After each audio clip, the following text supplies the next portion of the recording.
here just shows, this image here just shows our visitor center as it is. The building exists. What doesn't exist and what is still in concept phase is the boardwalk that's in front of the building and the yellow crosswalks. That's a Pokagon design that we're going to be adding to get people safely around this trail. And the circular entranceway is also an enhancement that's not yet in place. But this is just what we're using to kind of pitch the trail to funders and help funders understand the vision that we have for this. This is another amenity that's not yet installed. Our visitor center does have some landscaping in this area, but we've modified it based on input from both of the tribes to include a copper fire pit with a snuffer where we can do programming with the tribes and also use the snuffer as like a safety feature, so people just don't go back there and start fires at will. This is another feature that's included in the trail as sort of a gateway to the beginning of the trail. It's sort of a sculpture, a walkable sculpture of a snapping turtle. This was all developed with input from the tribes, and there'll be stories, as you can see the storyboards there, and then a sensory garden. And then this is just kind of as you start to go down the trail. I'm just going to show a couple of these. I don't have a lot of time here, so I was just giving some concepts. This is the concept for the welcome shelter that will be the transition area between the visitor center and the 15 acres. And this has it's a concept that we're working on engineering now for a national park through 7 Generations, which is a Potawatomi owned architectural firm. And then these are our next steps. We basically just need to finalize our shared vision with signage and programming, which is in process, finalize our design and engineering plans. Phase 1 is complete. We're working now on phase 2 and develop 3D renderings for the entire trail. I just showed you a couple. We have a lot more renderings of the overall vision that we're using to share the concept with funders. And then we need to obtain funding and build it. So that was a super quick tour of what we've been working on. And I appreciate, again, the opportunity to share this vision. And these are some of the partners we've been working with along the way. It's been a wonderful partnership and we've all learned a lot, and really excited about getting this actually built. So if anyone has any questions, I'm happy to entertain those.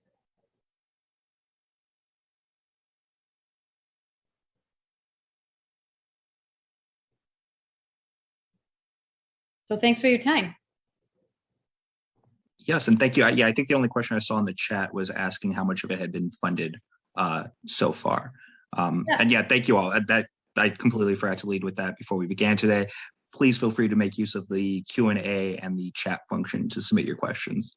Yeah, thank you for the question. What's been funded to date is obviously the beginning of it was just volunteering our time toward this, but now we're at a point where we've got the engineering shovel-ready designs for the first phase of the project are already complete. That was done through a coastal grant through DNR. And then we've also got signage that we've developed that was done through Community Foundation money and NIPSCO money. And now we're currently we've got the design concept that I showed you for the welcome shelter that's been completed. And we've got the funding for the engineering portion of that welcome shelter. So what's not funded yet is the 15-acre trail that will be on national park property and the construction of the engineering that we've already got to date for the 5 acres.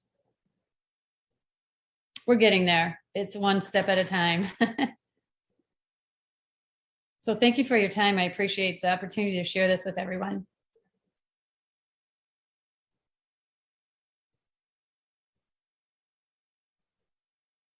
All right, thank you for sharing that with us, Christine.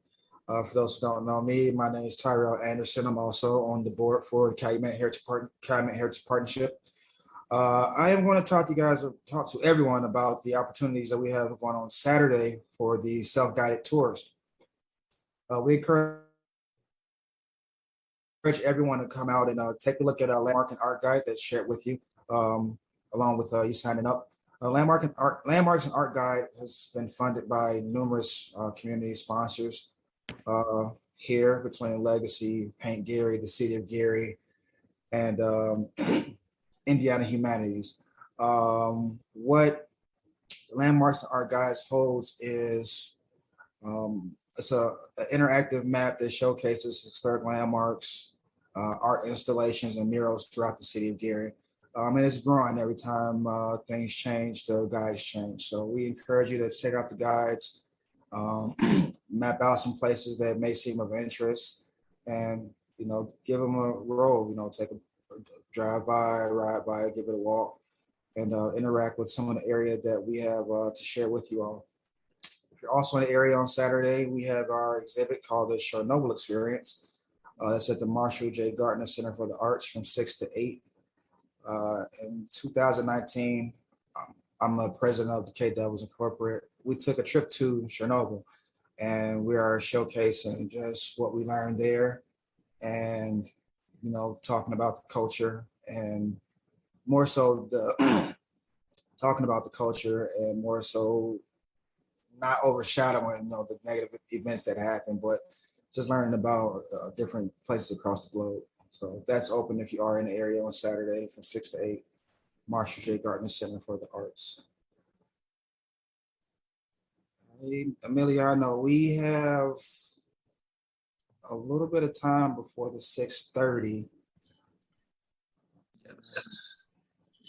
Will we take a brief intermission until the 6:30 or? Yeah. Yes. Let's go ahead and take a brief intermission. So in between panels, we'll be moving panelists from attendees to panel. So if you could just bear with us for that sort of quick transition. Yeah. So we'll take a very quick, well, not very quick, but we'll start again at 6:30 with our first panel, Preserving the Past, Public History, Oral History, and Digital Storytelling.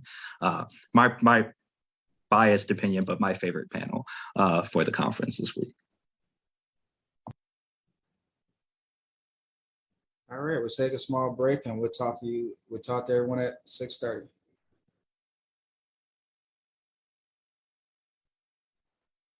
I think we'll get started in a couple of minutes. It looks like people are still joining.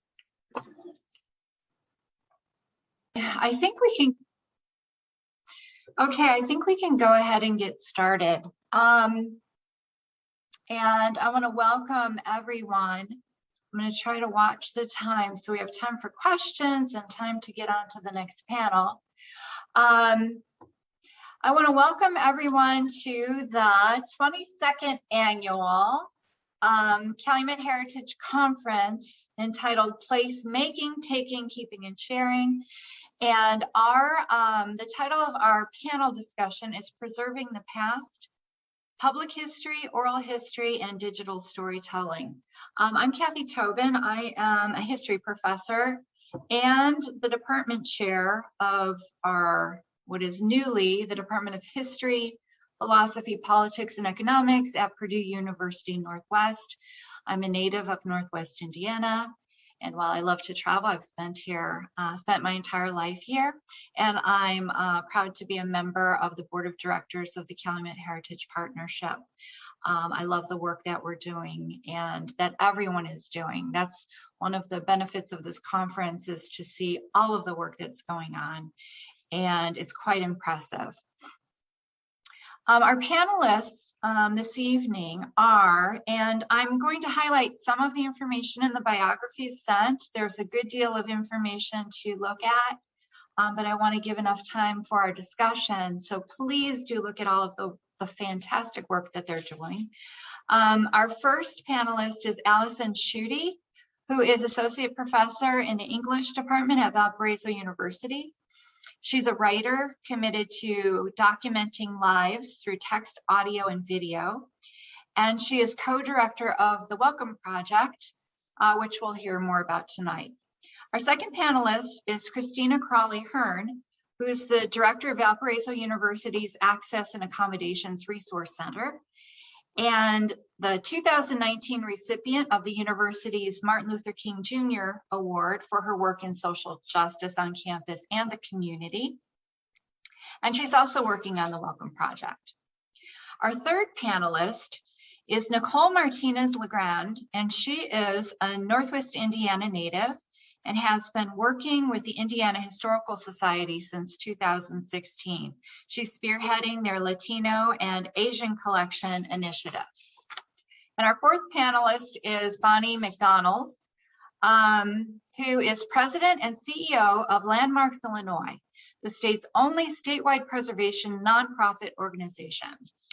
She's visionary in her approach to preservation and was appointed by Chicago Mayor Lori Lightfoot to co-chair the Chicago Monuments Project in 2020. We're going to hear from each of them about the power of placemaking and various ways to interpret history. And we're hoping to have some time for questions. Please feel free to use the chat function to post some questions for our panelists. So maybe we can go ahead and get started with Allison. Great, thank you, Kathy. It's good to be with everybody tonight virtually. As Kathy said, I'm in the English department at Valparaiso University, and I have been a resident of Valparaiso, Indiana since 2000. I did my undergraduate at VU as well in the early 90s. Liz Werfel is the other co-director of the Welcome Project. She's in the art department at Valpo and sends greetings. And I'm excited to be co-presenting with Christina tonight, who is a community scholar, community activist, longtime resident of Gary, and a collaborator with us on flight paths pretty much since the beginning. So today I'm going to start with just a brief overview of the Welcome Project and the Flight Paths Initiative, and then we're going to play for you some of the voices of residents who've entrusted their stories to us. Christine is going to wrap up with some insights into the value this kind of work can do for residents of Gary and then the region more broadly. So the Welcome Project began in 2010 as a campus story collection, and we were asking students, faculty, and staff when they felt like they belonged or didn't belong. The practice quickly grew to encompass additional initiatives, including Flight Paths, which is an oral history and digital humanities initiative. So Flight Paths started in 2015, and it centers on the city of Gary and the growth of the civil rights movement, specifically in the 60s and 70s. As well as the rise of suburbs and the white flight, which was in part backlash to the gains of the civil rights movement. Flight Paths also includes the impact of the deindustrialization of the steel mills and then the disinvestment that Gary has wrestled with ever since.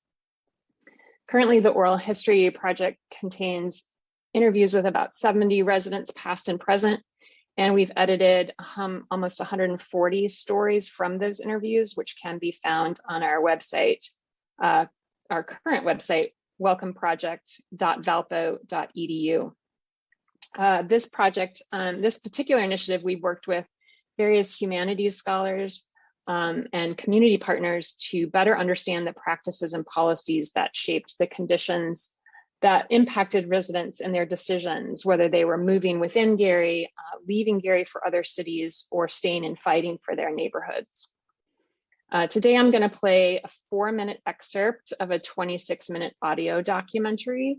These are all voices that we have collected as part of the oral history, and you're going to hear from a variety of residents. So we've woven their voices together as they reflect on their neighborhoods growing up.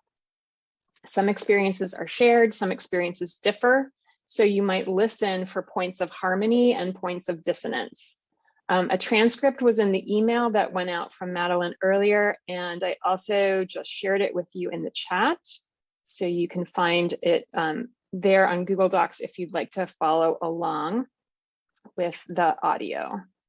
So I'm going to share my screen now. And this is about 4 minutes long. The neighborhood was a bunch of cookie cutter, 2-bedroom Cape Cod houses for blocks and blocks around there. Little bungalows, little houses. It was very ethnic. It was all white. All white people, 100% white people. There was very, very, very little housing for black folks. There were significant redlining practices.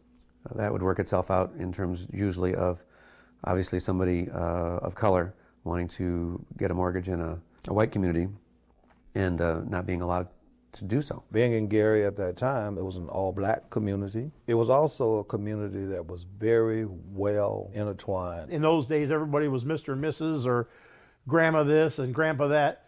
And they were just neighbors, but we were, we presented ourselves and talked to them with respect like that. I got to see doctors, lawyers, dentists, architects in my neighborhood. So I knew that if I grew up and this is what I wanted to be, I saw an example of it. Nobody had any money. This wasn't doctor, lawyer, that kind of a neighborhood. These guys with fathers were steel workers. It was very working class. Everybody's parents kids made about the same amount of money.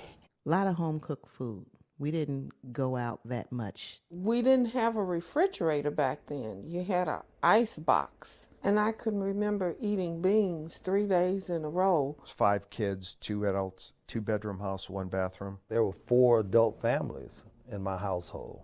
So I know what it's like to sleep 7 deep. Mom and Dad slept in the living room on a pull-out couch. My grandparents stayed in one of the bedrooms, and the 4 of us girls stayed in the other bedroom. Get up, sweep up, feed the chickens. One of my brothers would mop, get the eggs. My sisters would dust, slop the hogs. If it was Saturday or Friday, we'd have to wash the windows. We had dogs, of course, so you had to feed the dogs. Once you finish your chores, you could go out to play, but finish your chores first. During the summer, we got up, ate breakfast, went outside, ran the streets till we were hungry, came home, had lunch, went back out. It wouldn't be unusual for a friend of my brother's to come in the house and say, hey, what's going on? Hi, Mrs. O. Look in the fridge, see if there's a little snack, help yourself. That was all normal operating procedure. If my parents weren't there, the next door neighbors were like my surrogate parents or my surrogate grandparents. It was a time when the neighbor's mother wasn't shy about telling you if you did something wrong. We was disciplined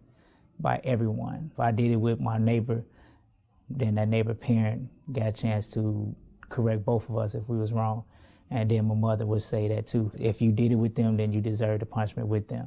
Getting in trouble really was kept at a minimum for us kids because all eyes were watching no matter where you went. And it was a great feeling. It was a very secure feeling to know everybody in your neighborhood. We would play out in the street quite a bit. Played baseball out there, and the curves were kind of the defining point. It was kind of narrow, so you had to hit the ball at the center field all the time. We had sports, basketball, baseball, biking. We rode miles away from the neighborhood and didn't have to worry about anything. We'd go over the back of the school and play in the dunes and come back with our socks full of sand. But when those street lights came on, you could be blocks away and you hear your name. And you knew that was the time that, hey, I need to get home. And your friends did too. So you could see us all flying home on our bikes because we knew if those street lights come on, we had to be in the house. There was sometimes the alarm, and the alarm was the voice of a parent calling down the block. And you heard that name, and you would say, Pat, your mama calling you. Benita, your mama calling you. And you knew to head for home.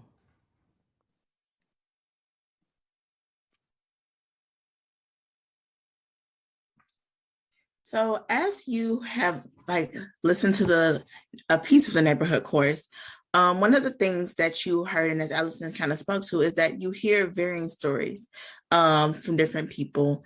And some of them seem to connect while others seem to be completely different experiences from what the other speaker has stated. But one of the things that to me has always stood out about flight paths is that it allows for a holistic understanding of what was happening in the region at that time, particularly the city of Gary. And what I would say is a holistic understanding of prior to white flight and gentrification, varying families' experiences in the city of Gary. And in some ways, it brings individuals' humanity into the forefront. And why that has always been so important for me, as Allison spoke about, I was born and raised in the city of Gary, but I was born in 1993. And so being born in the city of Gary at that point in time, I essentially was born at a time where the city was listed as the murder capital of the United States. And that narrative very much moved with me, I feel like, as I started undergrad so I did my undergraduate degrees at Valparaiso University, and my first time on campus was August of 2011. And literally my first day of classes, the typical introductions that students do. And I mentioned that I was from Gary, Indiana, because that has always been something that has been really important for me. And as I mentioned that, you could immediately see people's faces shift and the questions that I got after that. So people asking if I've ever been shot before, how many kids did I have? Was my family really poor? And in that moment, I realized that my social location and the identities that I hold essentially was going to be the way I was labeled. And Flight Paths allows us to actually hear people's stories, not the assumptions and preconceived narratives that we have of people who are from places like Gary, Indiana. And so when the Flight Paths initiative began in 2015, which at that point now I've been on Valpo's campus for 4 years, and I've continuously heard these stories and sat in classrooms where I felt like I constantly was refuting and having to negate people's idea of who I was because of where I was from. It was really important for me to, when I was asked to help collect stories, I wanted people's voices to be heard. I wanted people for one moment to realize that there was humanity in these individuals and that the constant narratives that were often told dehumanized individuals. Another part of, as I talk about the work and think about the work I do as a social worker, is social justice is really important. And as we are moving towards restorative justice processes, one thing that has been really important to me has been recognition and accountability. And oftentimes when we talk about things like white flight and gentrification, the overlying story is that people of color moved in, neighborhoods got dangerous, and everyone left. And no one really talks about the true stories of residents and what happened to those residents as well, the economic downfalls that happened, and the fact that we now in the region have so much residential segregation that it allows economic and racial injustice to continuously exist. And so as I work and I'm often asked to contribute to flight paths, I think one of the things that speaks to me is the idea of really building community and making communities accountable. And for people who have just always heard these narratives, like digging deeper to really know who these residents are, the lives that they've lived, the experiences they had, and truthfully putting another lens onto when we're talking about the poverty that's in Gary. Well, how did this come to be and why does it exist and how is it being sustained? I teach Social Work 260 at Valparaiso University, which is our human rights and social justice social work class. And one thing I always tell my students is, so who benefits from these narratives? When we think about narratives of oppression, there's somebody who benefits. And we talk about how are we complicit in the ills of oppression, even when we don't realize it. And I think the story of the region for a long time has been individuals being complicit in oppression of others or perpetuating narratives of these racial minority underdogs in them being thugs or them not wanting better for themselves, when there's so much more to that story.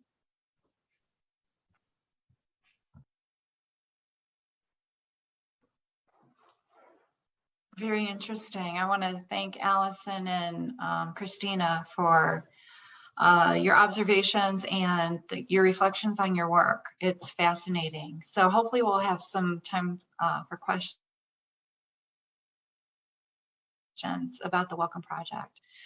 I want to introduce Nicole next, Nicole Martinez-Legrand, who's working with the Indiana Historical Society. Hello, I'm Nicole Martinez-Legrand, the Multicultural Collections Curator at the Indiana Historical Society. I'm going to share some slides with you here and just kind of zip through those. Let's see. Hang on, let me see. Slideshow, play from start. So I titled my little presentation, Not a New Hoosier Community. I feel like ever since I moved to Indianapolis about 20 plus years ago that I've been saying this repeatedly. But of course, as many of you who are from Northwest Indiana know this to be not true. I think it's important to know that Northwest Indiana is home to Indiana's foundational Latino community for the state of Indiana. So it's the largest, most mature population in the entire state. So I work for the Indiana Historical Society. We've been around since 1830. In 2015, 2016, they examined their collection to see what critical narratives they were missing. And so I was hired to travel the state of Indiana to collect these stories, particularly with the Latino and Asian populations. We're a paper-based collection because we're an archive, so we have photos, books, documents, manuscripts, ledgers, you name it. And so a lot of this is available, has been digitized and available online. And so we are not the state archives, or one of many archives. So again, since we've been around for 190 years, it's a pretty big gap to fill. So talking about this history in Northwest Indiana, so I've started by primarily doing oral history interviews. And in my oral history interview process, I do a genealogical workup on the participants, as well as they have given us photos to scan. And so, and a big part of this is where my story begins in Indiana Harbor, almost 100 years ago in 1923. So these are my great-great-grandparents with my great-grandmother. Her wedding photo and then my grandfather and his siblings. My grandfather's birthday is today. He is 92 years old. And so already knowing, having concept about this community, I didn't really have a full concept in my adult years, the breadth of this community. A lot of people had seemed to understand and know that this history, Latinos came to Indiana during the Great Steel Strike in 1919. But doing my research, that could be more further from the truth. We were actually here in as early as 1918 when Latinos were, especially Mexico, was tapped in the name of war relief. A lot of people know about the Bracero program in the 1940s that lasted to the early 60s. But that's the second time the United States has tapped on Mexico for war relief. And so about 30,000 Mexican nationals were recruited to work in agriculture, railroads, and defense-related employment. And a lot of that was in Northwest Indiana. So again, you have a lot of, kind of like the upswing of racist immigration laws that we've had. But in 1917, Mexicans explicitly were exempt from the head tax and the literacy test that was used as a method to restrict immigration. And so US labor agents, especially in Texas, were the key reason for that Midwest Mexican migration. And so it was so severe that the state of Texas put these immigrant labor laws that would fine US labor agents the equivalent of, I think, $1,000 just for the act of recruiting for non-Texas jobs in Indiana. So fines, bonds were put on Mexican workers to ensure that they would come back from the Midwest to Texas. So here are some early kind of inclinations that we have a growing community here serving Mexican chili beans at Larson's grocery store. And we have Mexican editors coming to Lake County to visit. So the United States invited Mexican editors to tour the United States to, kind of gain some favorable coverage in Mexican newspapers. And so, it's indicative that there is a Mexican population there. So they went to Detroit, they went to Dayton, Ohio, and they were here in Lake County. So this is a report from the 1930s or 1928 maps. These are population or density population maps from 1928 from Paul S. Taylor's wonderful report called Mexican Labor in the United States. And so Indiana Harbor and Gary are listed as specifically Mexican colonies. This area here that I have circled on the right is Indiana Harbor. This community, so that's about 156 school children. That's that little bubble.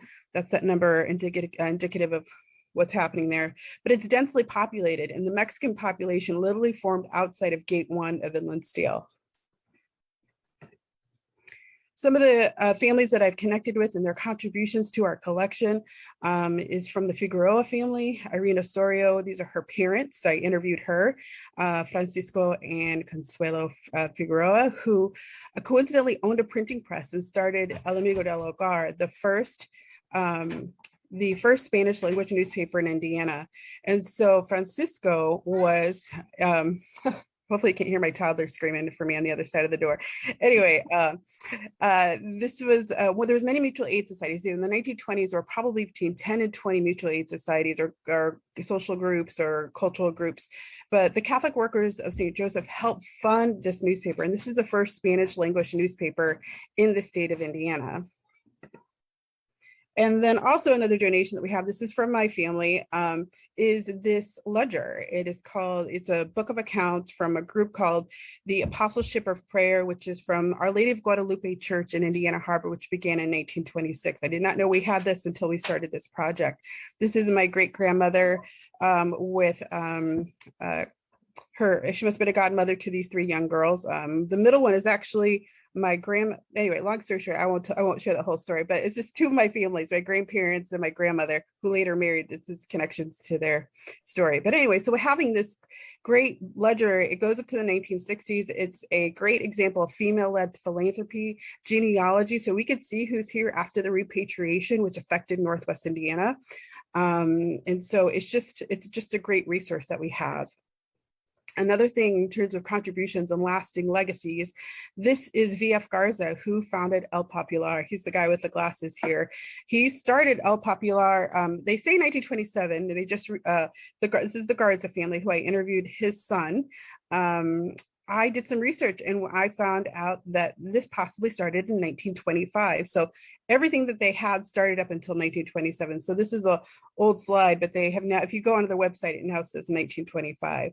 But here's some of the documents that I present to people. This is Vicente's, or VF's, border crossing card with his new bride, Ana Navarro. And it actually lists the dates in which he was here in Indiana. So it's 1924 to 1927. So again, pinpointing these things. So by doing genealogical research with these oral history interviews, it really gives them a deeper sense of, who they are, their place in history, and also recounting some memories and solving and creating some family mysteries as well. So doing some other research, other lasting legacies. In 1923, we had the start of the first Fiestas Patrias parade, but this is a 1927 news article with the first mention of the first festival queen. If you are from Northwest Indiana, every second weekend of September is the Fiestas Patrias parade in East Chicago, Indiana.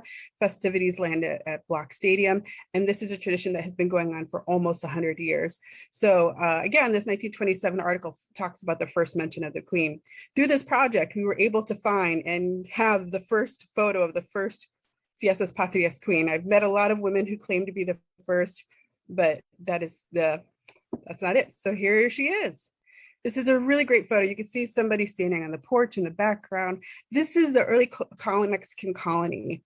This is the first, not even the first. This is like the second or third, parade. And so the men are wearing badges from these social groups and of which they belong to. And it was a tradition that women were nominated from each social group and then the one won. So here she is. This is Cuca, Maria del Refugio Ramirez. And here she is in the Atlas studio. This is a beautiful photo. I love it so much. And this was one of the last photos I collected. I was pregnant, so I couldn't travel anymore. And before I had to do research and start putting the exhibit together in 2018. And so this was one of my holy grail photos, and I was just absolutely blown away. And then this clipping is from El Amigo del Hogar. This is Cuca's goodbye letter. She actually returned to Mexico shortly after she was announced as queen, or celebrated as queen. And then she would return later in the 1940s. She would reconnect with a boyfriend who dumped her because she accepted the role of queen for that year. And they would meet up and, by chance in Mexico, they would get married and return in, I think, in 1941, and they would have their daughter, Sandra, who donated this to us. And so a lot of my interviews are posthumous. So another thing to understand that, yes, this is a deep Mexican population, but not all Latinos are Mexican.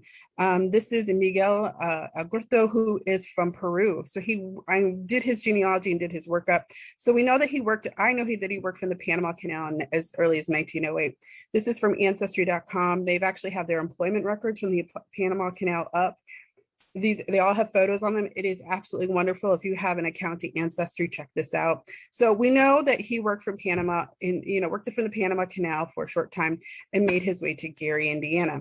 His granddaughter reached out to me and we couldn't figure out the connection. So doing some research, I know that he worked at US Steel. And what happened? Does anybody know what happened with US Steel? US Steel, not in Indiana, we know that was in different states, provided the Portland cement and the steel to build the Panama Canal. So likely there were US labor agents in the Panama Canal recruiting workers to come work at US Steel. And so this is how Miguel, a Peruvian steelworker of Gary, Indiana, landed in Northwest Indiana. So the repatriation. This is very hard to research. A lot of people ask about this. There aren't official records. I got most of this information from a North Township trustee report book. This is pretty kind of disturbing to read that. The Hammond Public Library has a copy. So per the 1930 census, there were 9,642 Mexicans per national origins living in the state of Indiana. I think it was something like 9,008 were living in Lake County alone, just to show you how deep that population was.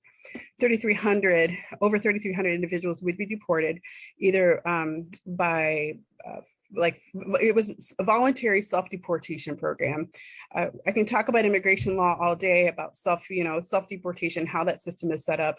But anyway, so forced and not forced repatriation. And we know that 250 of them were children per this report. So here is Our Lady of Guadalupe Church This is the first Latino Catholic church in the state of Indiana and that we found. So this is part of my family history. This little newspaper clipping right here, my great-grandmother's name is misspelled. And so I was doing some research. And so I found this article where she was mentioned. Another thing that this article mentions that I have not seen in their official records is that Our Lady of Guadalupe Church in the time of segregation was desegregated. So this newspaper article from 1940 talks about a small African-American community that was worshiping alongside the Mexican population at OLG. So there was a small fire that had happened in the wood structure right over here, their first church on Pennsylvania Avenue. And so when the community was assessing to repair and rebuild, they already were having having to offer mass several times a day because the population was so big. And so they decided to repair it after a brief fire and give it to the African-American community. It was rededicated as St. Jude. And so this is the first African-American Roman Catholic church in Indiana Harbor.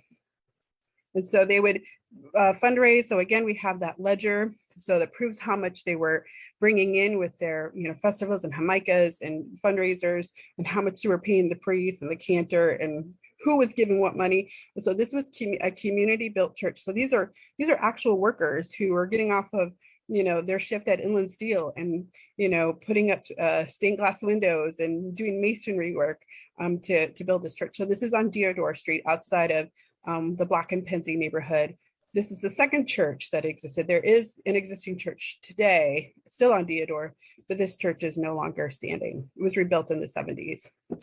So they celebrated in 1940 on Fiestas Patrias weekend in the Pennsylvania Avenue Church, their last celebration.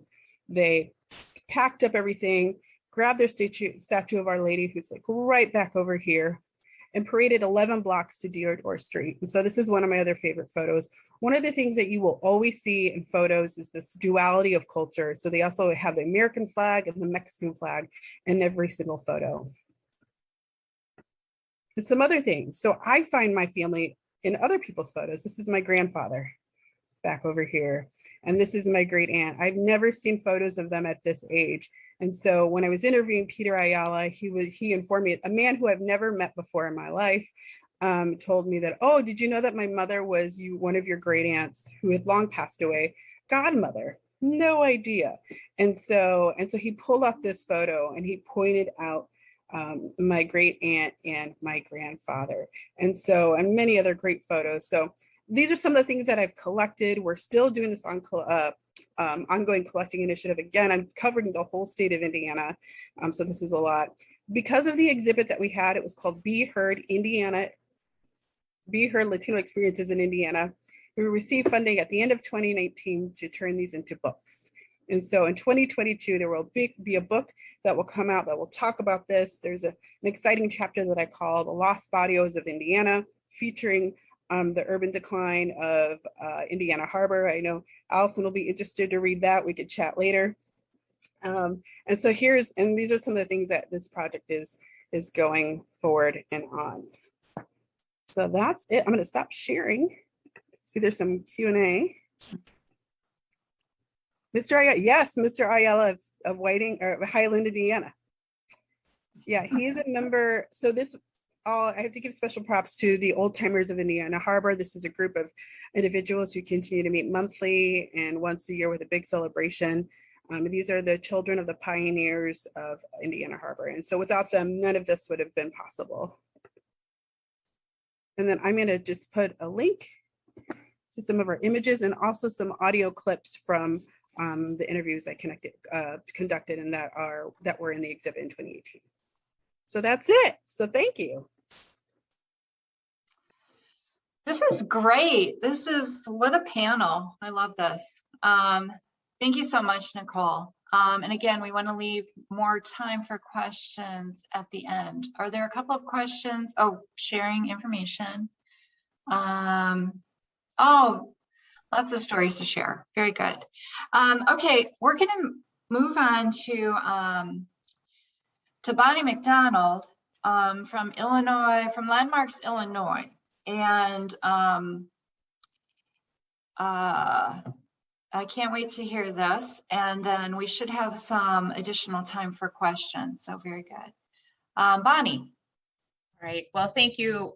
I'm very proud to be here with such a distinguished panel and some real tough acts to follow tonight. So I want to say how much I enjoyed Allison and Christina and Nicole's presentations as well.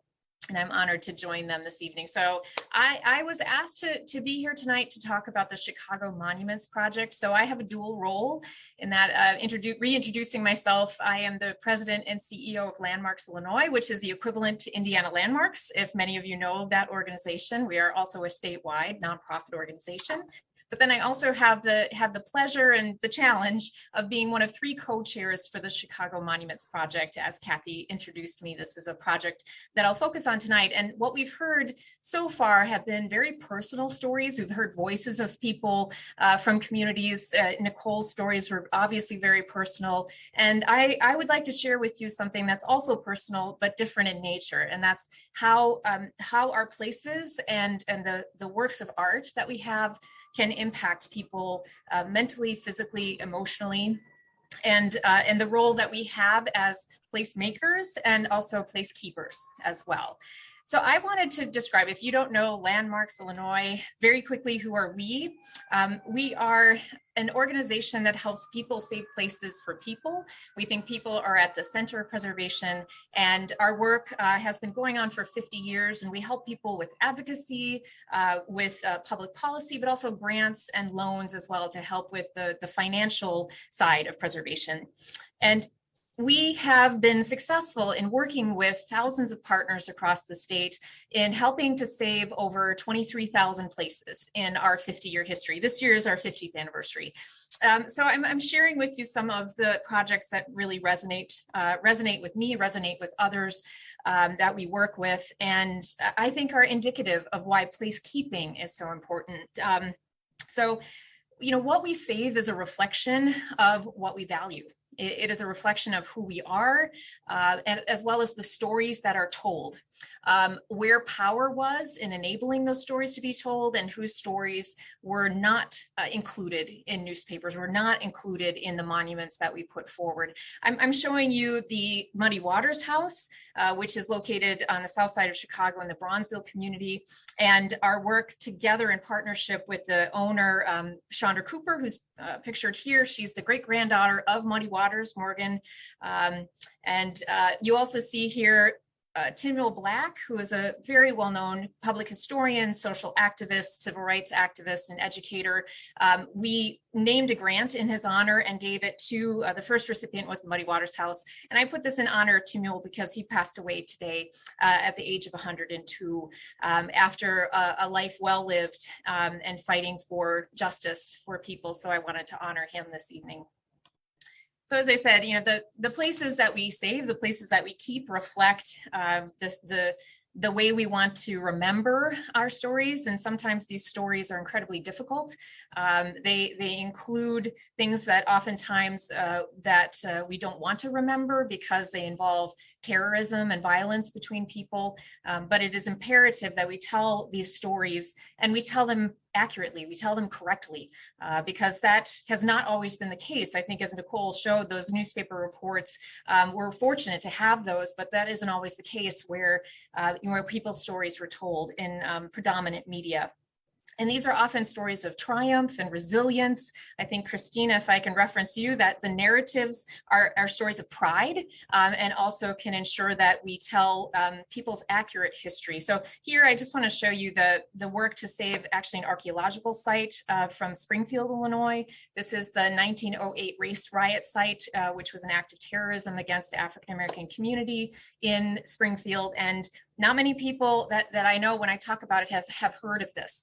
And it actually led to the creation of the National NAACP after this event happened. And what you see here is the archaeological dig to reveal what remains of that, because the train, the Amtrak, was going to go right over it and destroy the remains of that site. So with preservation activists, with the NAACP, local faith-based communities, we were able to save this site.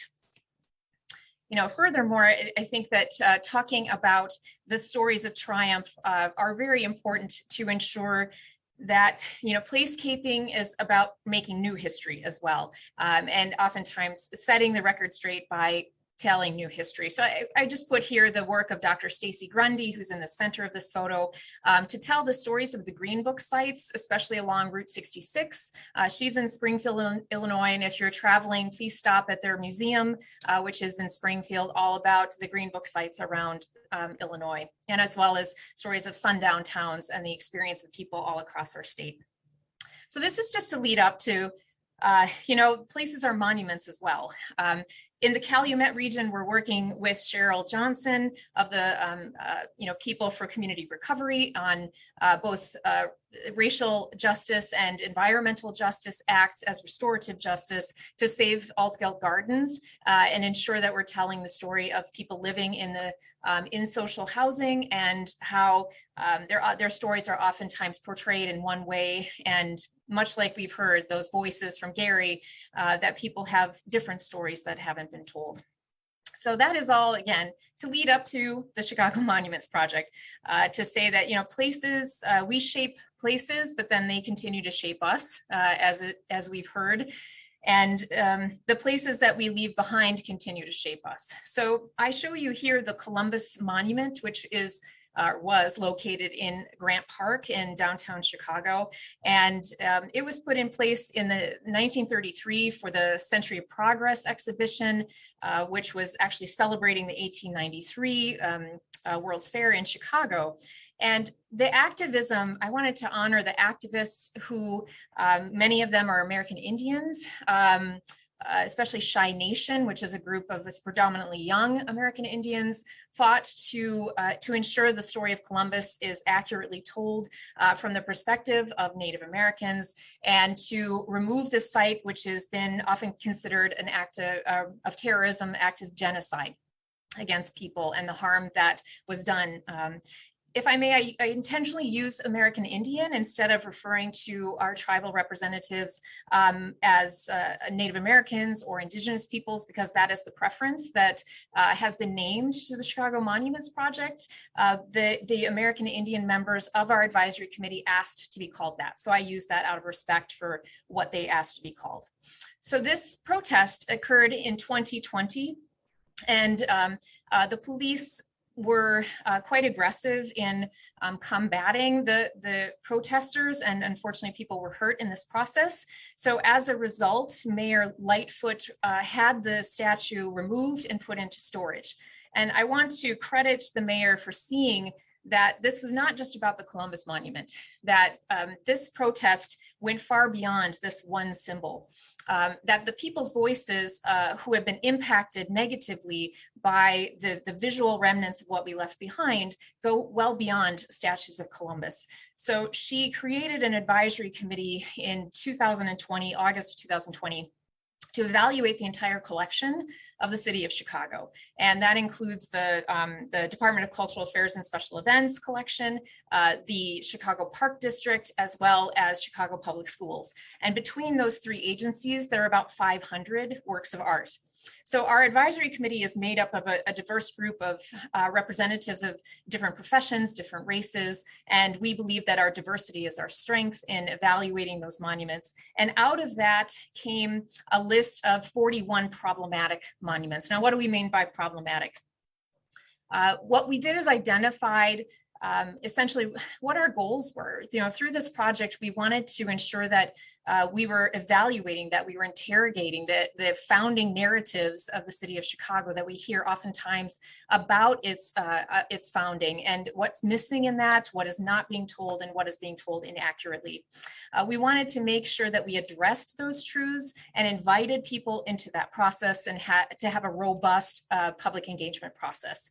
So we through this, not only evaluated the existing works, but as I'll tell you at the end, we're inviting artists to create new works of art, which is very different than other cities. So I will put in the chat at the very end the website so that you can go and look at the 41 monuments on your own, interrogate them on your own, and also put forward your own comments. We continue to invite that. So over the last year, over a year at this point, we have assessed that the 500 monuments. We've noted 41 of them as problematic, and here's why they're problematic. we noticed, we observed, we heard from residents that the depictions of white supremacy are prevalent amongst these 41 monuments. They also oftentimes do not tell an accurate story and do not depict American Indians in an accurate way, their characterizations. We rarely see women, the stories of women, as well as the stories of immigrants, labor, and people of color as well. And the history that's presented is pretty one-sided. So we want to ensure that the history we tell in our public space reflects the truth. I wanted to show you a few of these that were emblematic of this criteria that I just showed you to express and get you thinking about what you see as well. So the first one I start with is really the story around colonization. And that is a prevalent narrative in the 41 monuments that we have. So here you see the discoverers, and these are prominent bas-reliefs on the DuSable Bridge, which is at Michigan Avenue and the river. So it is a prime spot where many residents and tourists are seeing this. And they walk right past this narrative of who discovered Chicago. And as you see the depictions of American Indians, the Potawatomi people, the Three Fires Council, that they're depicted either cowering or moving away. And that is fairly common when we see the depictions of people that they're either in subservient positions, they're being treated with violence, or they're seen as moving away from Chicago, like they've disappeared. And we know we have one of the biggest urban American Indian communities in the entire country. Chicago still has American Indian people. They have not left. The defense is also on the other side of the DuSable Bridge, and here this is the story of Fort Dearborn, the Battle of Fort Dearborn, and the between the Potawatomi people and the settlers that were there, the colonizers that were there, as well as the military. And you see here the picture that's not often told is this woman that you see, this allegory above, like this is divine.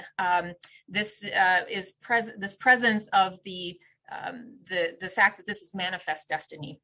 And this is not an accurate portrayal of, number one, the actual battle, nor the fact that, again, the Potawatomi people were portrayed as violent.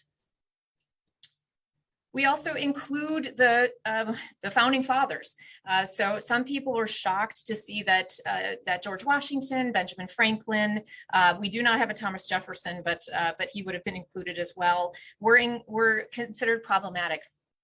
There have been public protests around this, the Washington Monument in Washington Park on the south side of Chicago as well, because of George Washington, Jefferson's, Franklin's, of course, enslavement of people and stealing their labor, as well as the fact that they enshrined, in the Constitution that all men are created equal, but of course that did not translate to the freedom of peoples who were people of color or women. We also included Abraham Lincoln, Ulysses S. Grant, as well as several Civil War generals. And I can say that the public has found this to be very problematic in talking with us, at least certain people, because they don't understand why Abraham Lincoln would be included. And the reason being, yes, he is known as the great emancipator. Illinois is known as the land of Lincoln, but what we don't see here is the conflict that was inside of Lincoln initially about how he wanted to handle and treat African Americans in the United States. And it was Frederick Douglass, of course, as we know, who convinced him that this is their home. This is African Americans' home, people who had been enslaved. Additionally, Lincoln's policies on American Indians really portrayed them as not deserving to be on the land, and opened it up for colonization and perpetuated genocide against American Indian people. And I just want to say many people don't know that history. And so this is also about sharing education, more stories that people don't know about these figures that are in our public space and how they might actually be harmful to someone who does know this history. I put up Melville Fuller. You might never have heard of Melville Fuller. This is in Fuller Park, again, on the south side of Chicago. His bust is there, and the park is actually named Fuller Park for him. He was the Chief Justice of the US Supreme Court, who presided over the Plessy versus Ferguson case that enshrined separate but equal in the US law. And so here he is celebrated by a park, by this bust, and he essentially propagated injustice and segregation in our society. So that's just a sampling. I hope you will go and look at the monuments and consider what you see, what you don't see. Many people look at these as just artworks, or they pass by them on a daily basis and don't think about those who might be impacted by these images and the stories that we tell. And again, what we keep in place is an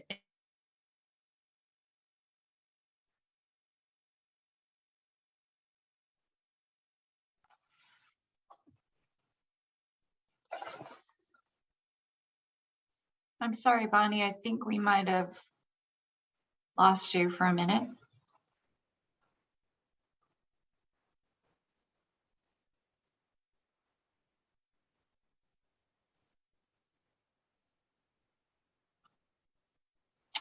I don't know if we have any help on our technical side.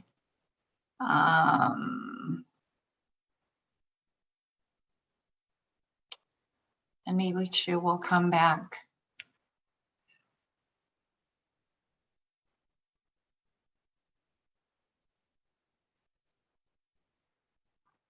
Okay, it looks like she might be rejoining us. I want to, hopefully she'll be back in a moment, and I want to thank all of our panelists. This has been just phenomenal, and there were so many sort of comments that came to mind during your presentations, but I think so much of your work and the expression of your work speaks for itself. So I hope that, I know you've inspired me, and hopefully you have inspired all of our audience members. We do have some time for questions. I do want to say, I'd like to get your observations. In the coming semester, I'm teaching for the first time a course called History in the Public Sphere, and we'll see how that goes. But much of this has been an inspiration. So these are the kinds of things that I want to talk about with grad students in my class. Right now I'm teaching a sophomore level research and writing class, and I've encouraged students to choose their own topics of research. And it's more traditional, in that we want to make sure we know the sort of the conventions of writing and publishing history. However, I don't see them yet becoming excited about local history. And when do we get students excited about local history? I think they're not, I don't know, maybe there are some school systems where they're doing more of it in middle school, high school. But it's so inspirational. Do you have any comments on how and when we get students excited? Well, I'll comment on that. So I was, there's a IPS, the Indianapolis Public School, that routinely selects people from the community. These are junior high students, and they conduct the oral history interview. And so I was chosen by two Latinas. I can't remember their name, but I remember we all wore the same color that day. So they were, they were excited about that. It was a good starting point and connection. But they asked me about my work and what I did, and what did I, when I was their age, what did I think about what I would be when I grew up? So they really put that power with the kids. And so I think once you give them that power, you give them that platform, that's how you can really engage and excite them. And so that was one good example. And they archived them in their school library. Excellent. Thank you. And we've got Bonnie back. Excellent presentation. And I liked your concluding information there, but sorry, we lost you. Yeah, I apologize, everybody. So for some reason, our internet at our office is unstable, but I will put the Monuments Project website into the chat.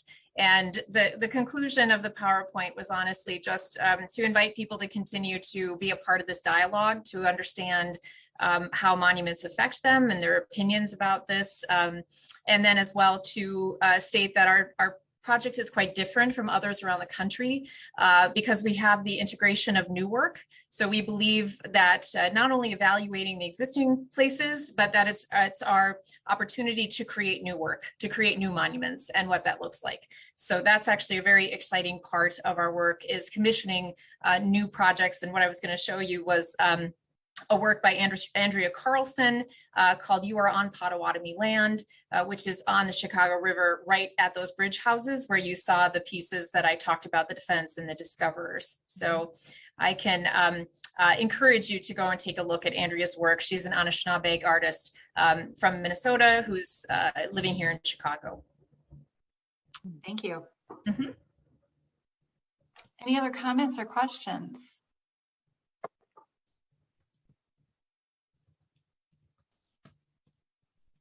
Well, I think this has been, I believe again. there are a couple in the chat. Oh, great. Can you help me with that? Emiliano asks, how do each of you tackle difficult subjects in your public humanities scholarship, or obstacles in detailing these histories?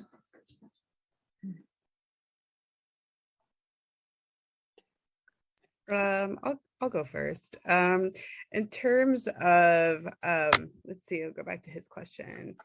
Those obstacles, I always frame it up with facts.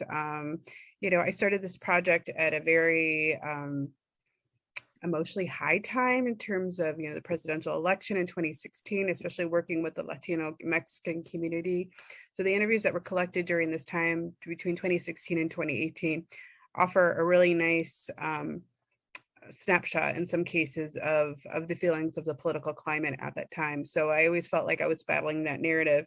In terms of, you know, difficult subjects in to the public humanities, I talk a lot about, which people don't really know, that Latinos have been statistically invisible since until 1980. And so how hard it is to do that research. And so when I frame it that way, especially when I do talks about the Latino community, I do a little map work.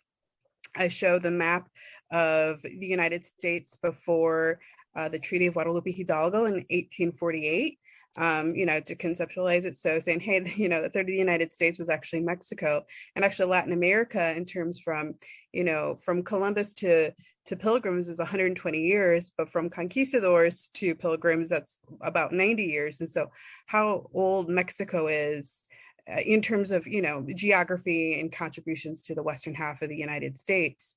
So, you know, I always back things up with facts. And I think once people kind of see that out, it helps them to be less emotional, but then also have a full concept of, you know, the wide breadth of this history.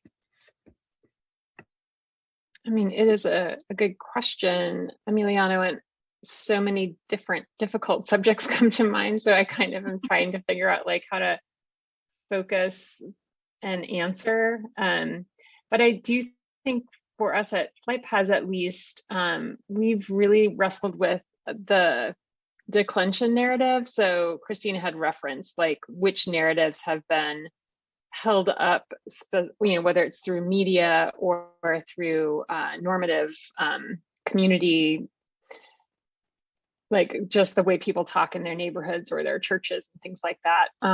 And, you know, because we're interviewing white residents, Black residents, and finally also Latinx residents, we get the declension narrative oftentimes reinforced. And so we've had to make some decisions as a project in terms of when we share and edit stories, how are we, if we're representing the declension narrative, how are we providing any context for that? And our current website makes that pretty difficult. But so oftentimes we're choosing to highlight the narratives that haven't been elevated in order to try to displace maybe that or problematize that declension narrative.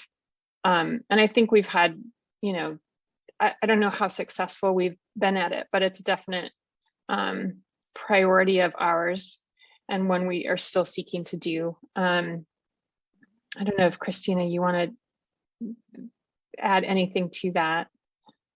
We also have the struggle of just how do you have facilitated conversations if you're doing a public humanities forum and sharing this work, and what happens when race has to be talked about. And so we try to handle that in the facilitation process itself, with trying to build up some relationships in the room before we dig into the more difficult subject matter.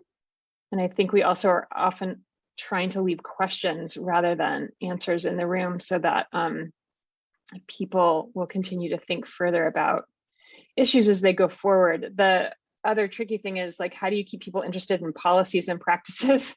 Because that's the factual stuff that doesn't get seen in our daily lives. And so making sure that people are hearing from our historians as well has been something that we do in facilitated conversations. So it's not just personal memories, but personal memories put into a context by our scholars.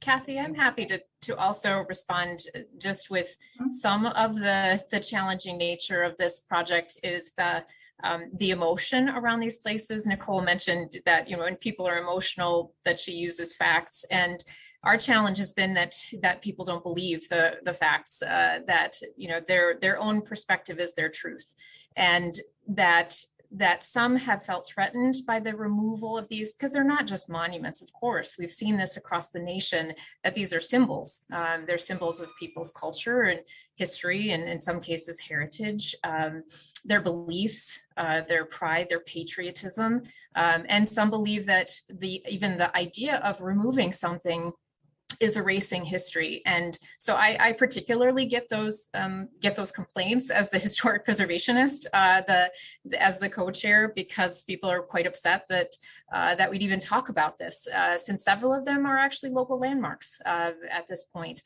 And my conversation with people is about who decided that they were landmarks, who was on the Landmarks Commission, who understood all of the narratives coming into this, how much history and provenance was done about how they came to be.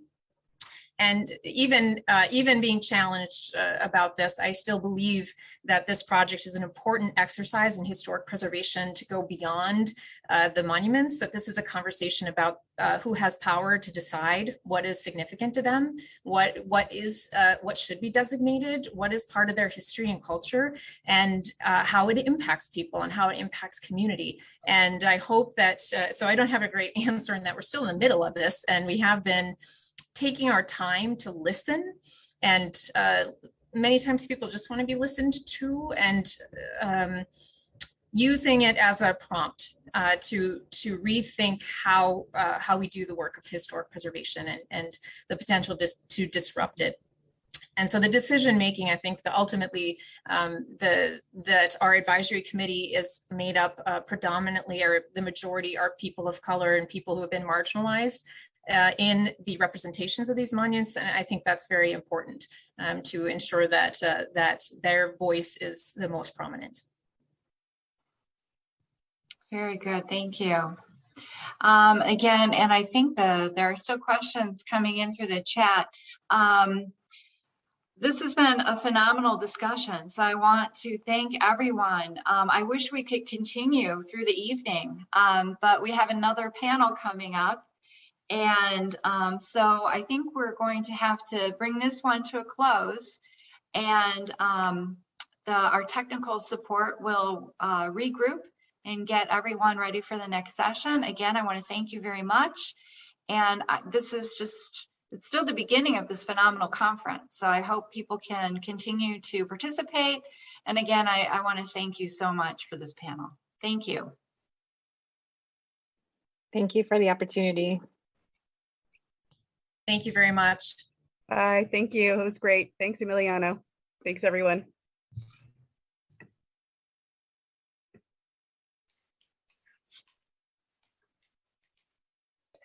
All right, why don't we go ahead and get started? I'm sure Felix will be joining us shortly. Good evening and welcome. My name is Lauren Pacheco and I am zooming in from my home in the great city of Gary, Indiana. Earlier this year, I was invited to join the volunteer board of the Calumet Heritage Partnership, and I'm very happy to serve as moderator this evening. So thank you for having me and thank you all for joining. In my professional life, I'm the Director of Arts Programming and Engagement in the School of the Arts at Indiana University Northwest here in Gary. And as a civic practice artist and cultural laborer, working in both Northwest Indiana and Chicago, I'm interested in space, people, and social impact, which is why I'm honored and excited to moderate this evening's session centered around regional creative placemaking through a multidisciplinary lens. So before I briefly introduce our presenters, I offer a few housekeeping agenda items. Tonight's conversation is scheduled to go for just about an hour. So we'll end around 8:30. Each panelist will speak for up to 10 minutes. And I say this for our conference attendees, as well as a reminder for our invited panelists. There will be time for public questions. So please place your questions or comments into the chat or question boxes. And I'll help to field questions and I may offer a few of my own just to get us started. So as I mentioned, I will briefly introduce our panelists in order of presentation. Please know that you can read a more robust biography on each of our panelists online at calumetheritage.org. All right, first up, Felix Maldonado, or otherwise known as Flex, was born and raised in East Chicago and has nearly 3 decades of art making experience in the fields of muralism, design, and graffiti art. Many of his large-scale works reflect subject imagery with a political, historical, and social narrative. Maldonado's working studio, Flex Creative, is located in downtown Hammond. Gloria Tui is the founder, artistic director, and CEO of the Indiana Ballet Theater. She has over 60 years of national and international professional practice experience. Under her leadership, the Indiana Ballet Theater has performed and competed throughout Europe and across the United States. Having worked with over 9,000 students and reached thousands of audience members, it's astounding. Gloria's current adaptive reuse building project, which we'll hear about this evening, I hope, will serve as an important cultural anchor in the Northwest Indiana. Stephen DeFalco is the Nature Center Director at the Sand Ridge Nature Center on campus located in Holland, Illinois. And in this role, he has cultivated a broader understanding of the Calumet region and connects residents and community organizations with their local green spaces. Stephen brings to this conversation a unique intersectional perspective of treasured natural public spaces, cultural histories, and engagement. So with that, do we have Felix here? Let me just check my text. Casey, do we have him at all on the line? I don't see him. So, Gloria, how do you feel about kicking us off? I'm fine. All right. I turn it over to you. Gloria Tui, everyone. Okay, thank you. Okay, click there. This one, double click. The picture, yep. Okay, and then click there. This one? Nope, down, right there. Click that one. One more time. There we go. Okay, can you see it? Okay. And they can hear me still, right? They can hear you. Okay, so I'm going to begin. Very busy person, and I had this PowerPoint done very quickly, so I'll do my best. So, hello, everyone. You know, I'm Gloria Tui, and this is the creation of Indiana Ballet Theater. I had just moved to America and did not have a work permit. So in 1978, I began teaching ballet in my Lake of the Four Seasons home. This picture shows my first show at the Lake of the Four Seasons Clubhouse. As the number of students grew, a formal studio was sought after, then more dance styles were included, new teachers hired. I now had a green card and could stay in the country. So in 1998, Indiana Ballet Theater IBT Incorporated was founded as a nonprofit organization. Later that year, I merged the school and company together. This gave us the opportunity to write grants and solicit for donors, and to give more opportunities to give more professional level classes and to produce full-length classical ballets. Okay, how do I advance this? Click on the screen anywhere. Anywhere? Yep. There you go. Okay.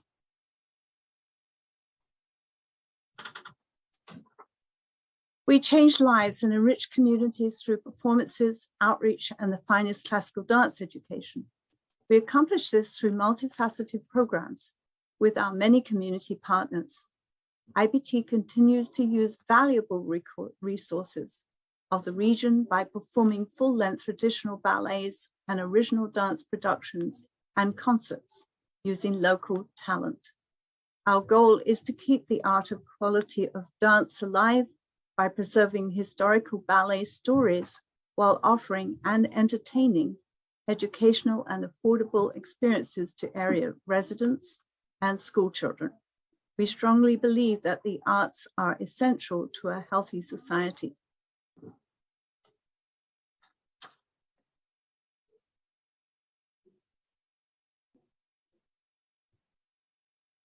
IBT has a strong history of classical ballet and modern contemporary dance, operates out of 3 studio locations now, Maryville, Valparaiso, and DeMotte. We are going into our 43rd year with well-trained teachers, some with degrees.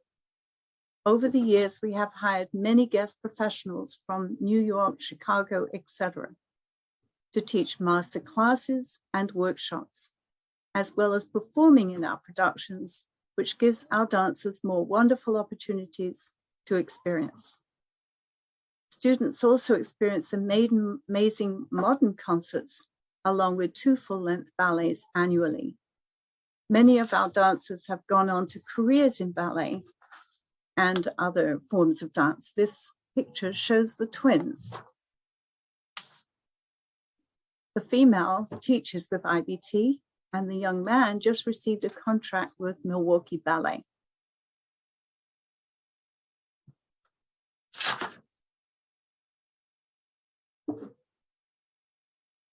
Who are we today?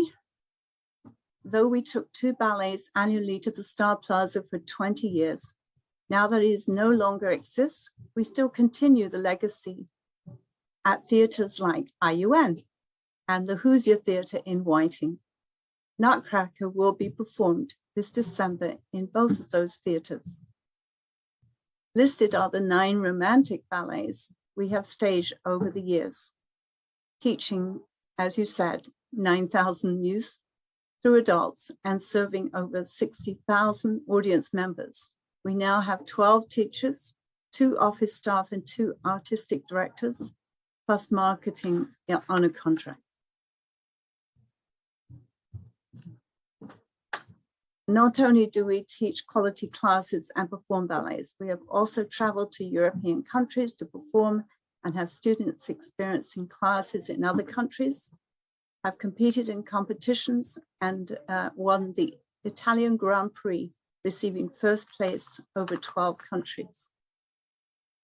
The Classical Arts Center project, the Lake County Sanatorium Nurses Home that was built in 1930 and is on the National Registry of Historic Places. It was donated to Indiana Ballet Theater in 2017 by the Lake County Commissioners for the purpose of creating a center for the arts and culture to benefit all of Northwest Indiana. It was a vacant building for many, many years, but the historical value when completed will be amazing. Coming from England, I had, many experiences with culture. So, and everything is saved. I find it such a shame that many buildings are pulled down here and they don't save the history. It was a vacant building for many years. So, but it will be a hub for the arts and a destination for tourism. An 85-seat theater will also be there with seats donated by the Star Plaza. Beautiful gardens and sculptures. And of course, there'll be a tea room. Our project will restore this historic building to productive use and enhance the aesthetics of the area and help the economic development of the region.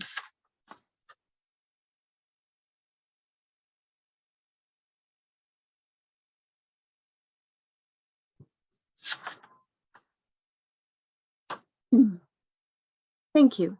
It will be an incredibly exciting for our donors and investors when they walk through this fine arts building and experience everything their investment has supported. We look forward to this moment where we'll be able to share with our donors, stakeholders, fans, and the community.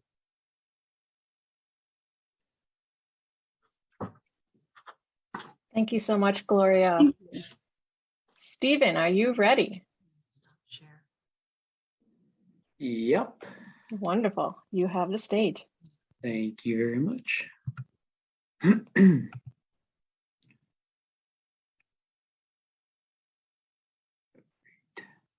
Nope.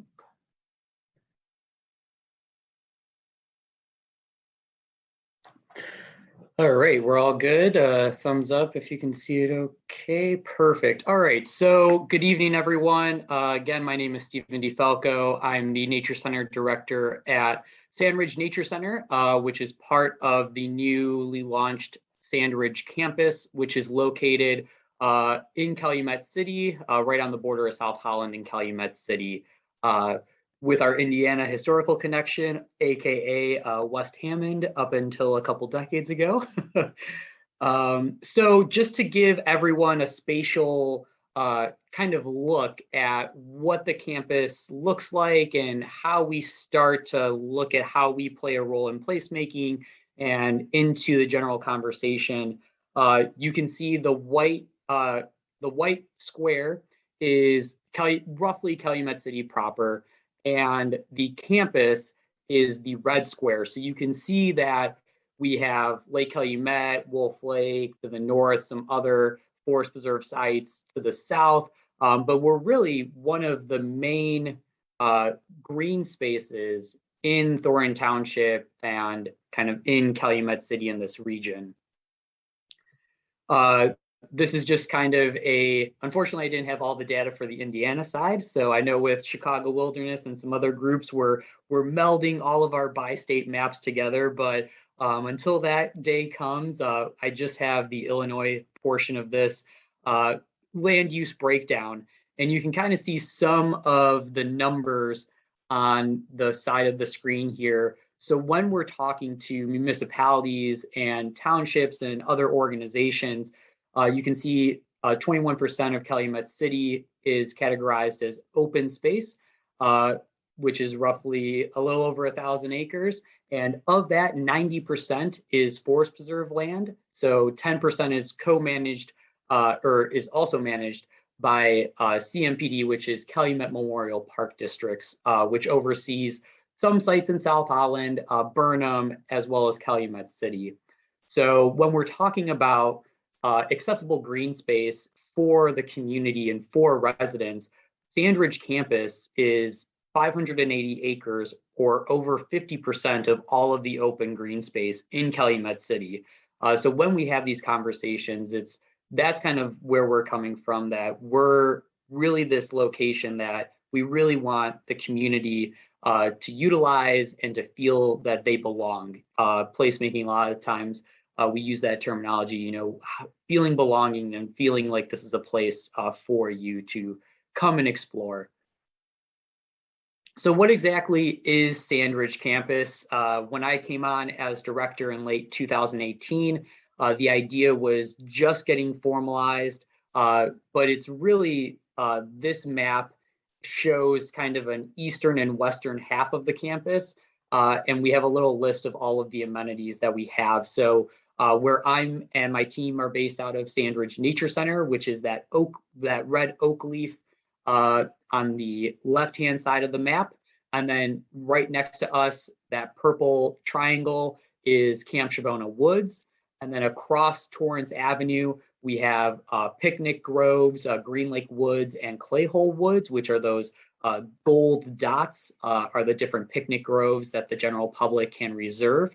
And then to the bottom, we have Green Lake Aquatic Center, which is the little swimming icon, as well as Green Lake, the fishing lake.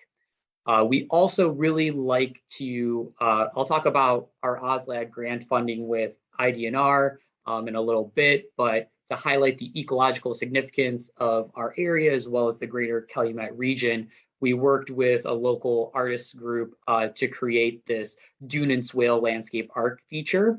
And we also created more paved bike trails to connect to the larger Burnham Greenway regional trail system. So originally when I came on, the aquatic center, the picnic groves, the campground, the nature center, all of them worked independently of each other. They did their own promotion, they did their own staffing, they did their own programming, and no one really talked to each other on a strategic initiative where everyone was involved. Our aquatic centers and our campgrounds, the day-to-day maintenance are contracted out to a third party. So my job as kind of bringing all this together as one holistic ecotourism and local asset package was really working with these third-party agencies, working with the community to figure out how to really activate this space that has seen low turnout and attendance in all of its amenities and just awareness in general. So these are some photos. This is our Shavona campground, Camp Shavona Woods, named after Chief Shavona. You can see we have a nature play area and our center communal fire pit, as well as our shower buildings. We have 8-person cabins and 10 sites and a group campsite behind the shower buildings. And then that little corner is our communal pavilion. The Nature Center staff, as an initiative to activate this site, we offer Friday and Saturday evening programming to campers free of charge as part of the camping experience. So we're kind of, making sure that they have a very well-off experience while camping there. And then on the other side, we have a photo of Green Lake Family Aquatic Center. Historically has gone through a lot of iterations as a local swimming hole to having a beach entry to now its latest iteration with an aquatic playground, a lazy river, water slide, rental cabanas, things of that nature. So it's a great place. Not in COVID times, it's currently closed, but normally it's a really exciting place and a great place to recreate with your family. We recently got OSLAD grant funding, which is through the Illinois Department of Natural Resources, and that is Open Space Land Acquisition and Development Grant. It's a mouthful of an acronym, but this is our some mock-ups of our exhibit room. I didn't want to take actual photos because that will entice you to come visit us and see the finished product in the flesh. We reopened the Nature Center at the end of July of this year. So it kind of worked out that all of this construction was going on during COVID while our center was still closed. And, talking to Christine's point at the beginning, this OSLAD process started before I got hired on in December of 18 and just opening now in July of 2021.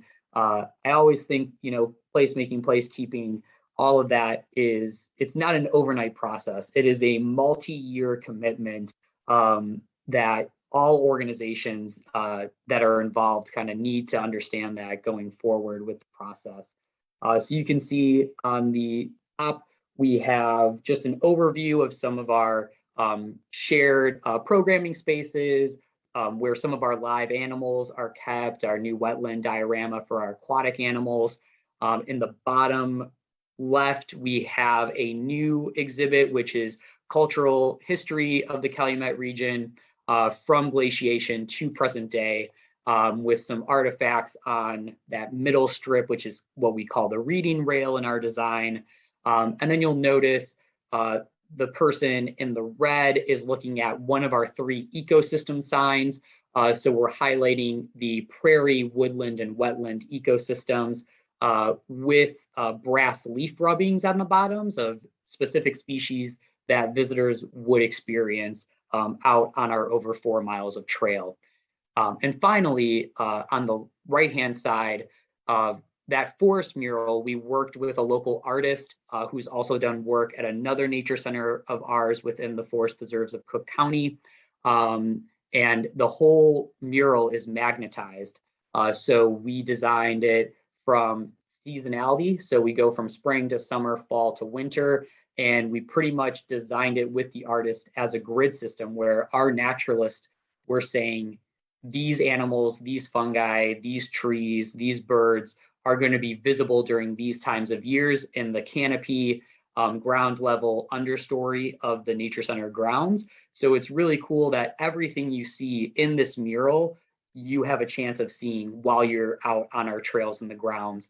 And we really kind of wanted to take that National Park Service visitor center motif of before the old nature center, the idea was you would come to the nature center, experience the nature center, and go home. Where we wanted the new nature center to kind of be that teaser to set you up for success and give you prompts to look at, the first step is coming inside. The second step, and the most important, is actually being outside and being in nature. So these are just some mock-ups. I talked about a landscape art feature. Part of the trail system connections is there's a trail running through these, and the idea was worked with a lot of geologists locally to kind of see what if we did a cross section of a dune, so you can see the striations would be all the sediment levels that would be appearing. So it's kind of an interactive place. We made it as true to the dune and swale lines that are naturally occurring on the landscape. So that's why it's kind of angled that way, and also leaves room for a little triangular pad in front so people can step off of the trail and kind of sit and admire the artwork and interact with it, climb on the dunes and picnic on it, all of that good stuff. So budget wise, we were only able to have one of them. So the southern feature is complete right now with potential of fundraising for the northern feature to complete the coupling. I put the gold star next to the aquatic center because the grant we're in right now is with the Illinois Clean Energy Foundation, and it is for a pollinator garden. So one thing, to reiterate again is, making sure the community feels like they are part of the campus and this is a place for them and they help shift and create it. A lot of times we get these grants that have so many stipulations, setting up those expectations for the community of we want your input, but we have to stay within these lines of this grant. This grant really gave us the opportunity to involve the youth of Calumet City. So what we did was, this is a general, all the purple is where we're planting, and the outline is a gravel walkway with ADA turnaround points that will have interpretation as well. And part of the grant was an educational sponsor. So we partnered with Wentworth Intermediate, which is about a mile away from the site, and all of their third grade teachers got on board. We got support from the principal as well as the school district administration. And this is some of the third graders coming out for our planting days. So we had early fall a couple weeks ago. We just finished the planting and the mulching of the area. And you can kind of see the landscape feature, a side profile of it behind them. But this is a really great thing that they're part of the planting, they're part of the process. And every spring and every fall now, we're co-developing curriculum around what the kids are already learning in school. So in fall, the co-developed curriculum will be around biodiversity with this pollinator garden. And then in the spring, we'll talk about life cycles and insects. So it's a really great thing that now part of the tradition and part of the legacy will be when you're at Wentworth Intermediate and you're in third grade, you know you're going to go to Sandridge campus and you're going to go to the pollinator garden that your friends helped grow, and that you're going to continue that legacy and bring your family and bring your friends and say, hey, look, this is something that I did, and have a really long lasting legacy of care and commitment to the site. So a big part of placemaking is systems thinking and kind of mapping out systems. One thing that I've learned from the placemaking process is we are, as a government agency and as a nature-based agency, we are only one piece of the puzzle. And we've talked about it last night with architects and designers, and we're talking about it now with historical groups. You really need a team of people to make these visions a reality. So as we were looking at kind of our system, our ecosystem, if you will, of partners that we do intensive collaboration with year round, they are very industry geared. They're all like-minded agencies. So we stepped back and asked ourselves, how can we work with more community groups, one, so more locally based groups, and two, groups that aren't just doing exactly what we're doing. Like what other groups can we bring to the table? I think of the Nature Center as a community center with an emphasis in nature, and we want to be that place for the community. So recently, South Holland Garden Club is now meeting at the Nature Center, as well as Sandridge Audubon Society. So, opening our doors to local community groups to meet in our space, so they have some sense of belonging and ownership in the space as well. And then also partnering with local dance organizations, artist organizations, food organizations, and seeing, how can we make this space usable for you, and we just sit back as a supportive role, and you take the spotlight. So this is kind of our engagement strategy for partners. The stepping stone image stock photo is a little misleading because this isn't a linear path, if you will. So all of these different things, informing, consulting, involving, collaborate, empower, support. At first, it seems like building blocks and one builds off the other, but it's definitely a fluid model. It's definitely something that is a case-by-case basis. If it's a school, for example, like what we're doing with Wentworth Intermediate, they may not have the capacity or the mission or the resources to empower them to do their own thing. Maybe collaboration is as far as we go with them, and that's okay for that case. Someone else, we're working with a local family therapy group and having them with their patients and their families come out and do wellness, forest bathing, meditation type stuff on our grounds. That's something where we're going to empower them and support them. We will be the space, we will logistically support them, financially with permitting, support them, and then they use the space how they want to use the space for the community. So all of these levels are definitely something that we can go more in depth into in the Q&A if you have questions about it, but I see that I'm kind of running a little behind on time.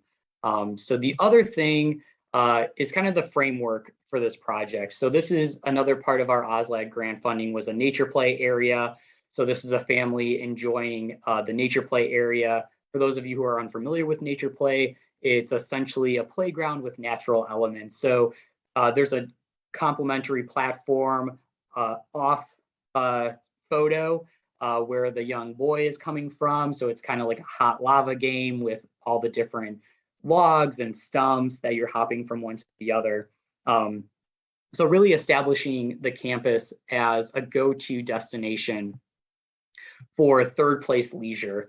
So there's a urban planner. Of course, she's in my PowerPoint notes, and I will, when I close out of this, I will find her name and post it. Her name's Susan. I forget her last name. And she coined this term third place. So we have our work and our home as our first and second places, but this third place is really where placemaking lives, that place outside of work and home. So we really want to establish the campus as that go-to destination for the community to engage in that third place leisure, whether it's led by them or they're coming to a public program or something that we as the Nature Center staff are facilitating.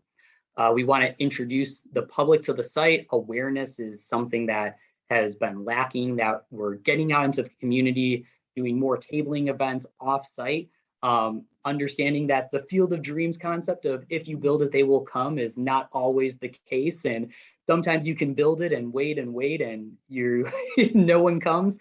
So going out into the community and promoting this asset is something that we've really been striving to do since I've come on in 2018. Increasing community input has been something we are going to be creating countywide. We have a nature ambassador program, and we're going to be doing a nature ambassador volunteer program specifically for the campus. And we're specifically going to gear it towards residents of South Holland, Dalton, Calumet City, and Lansing, which are the 4 immediate municipalities that touch the campus. So really, you know, making sure that the people on this committee are local and they have a local stake in it. And kind of to Mary Lou's point of, you know, finding those 1 or 2 community members, we're hoping this Nature Ambassador program will entice those couple community members from those 4 municipalities to start that kind of multiplying effect of that grassroots outreach effort from the community advocating on our behalf.